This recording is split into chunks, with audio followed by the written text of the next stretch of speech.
let's talk about pool sex. So I was just in a pool because I was on vacation, and it made me think about the fact that some people have sex in pools and hot tubs. So I was like, let me do some research on how to make that the safest possible, because already just in my mind with my common sense, I could already think of some things that might be kind of risky doing it in the pool. But I also realized in my research that there's a lot of myths out there. There's a lot of misinterpretations of how risky it can be. Like, some people think that you can't get pregnant in the pool. Let me debunk that myth. So make sure you watch until the end of the video. If you ever want to participate in some hot and heavy wet pool or hot tub sex, definitely watch this video, share it with a friend. Let's get into it. Don't forget to like and subscribe and turn on bell notifications. So in terms of pool sex, you might want to prioritize kissing, humping, nipple, and chest play in general, because there are some risks associated with pool sex.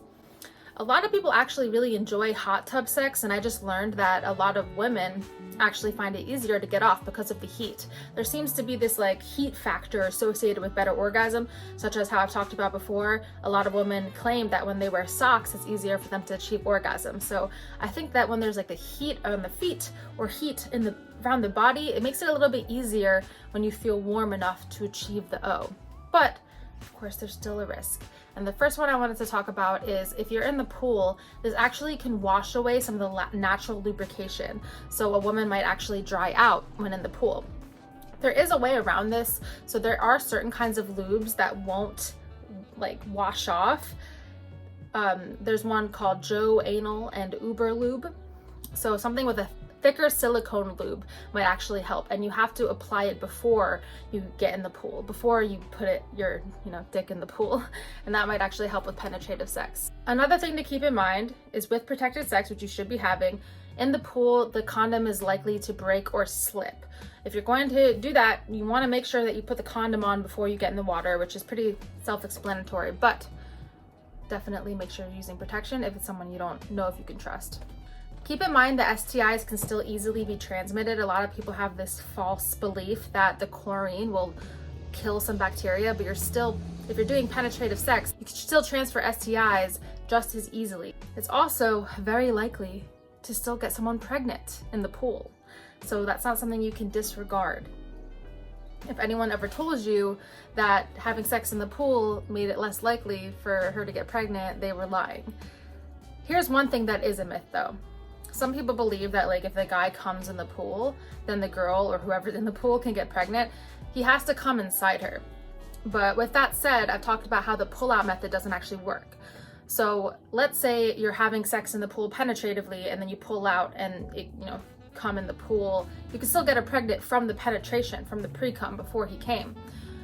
But on the other hand, if you're just doing a little bit of head by the pool, he's sitting on the curb of the pool, and you give him head and then he comes in the pool, you're not going to get pregnant from the cum that's swimming around with you in the pool, if that makes sense. Definitely don't neglect the fact that a pool isn't very hygienic. Sometimes the pH levels in the water aren't actually good, and it can affect a woman's vagina pH, which is really important for vaginal health and odor and hygiene and all of that.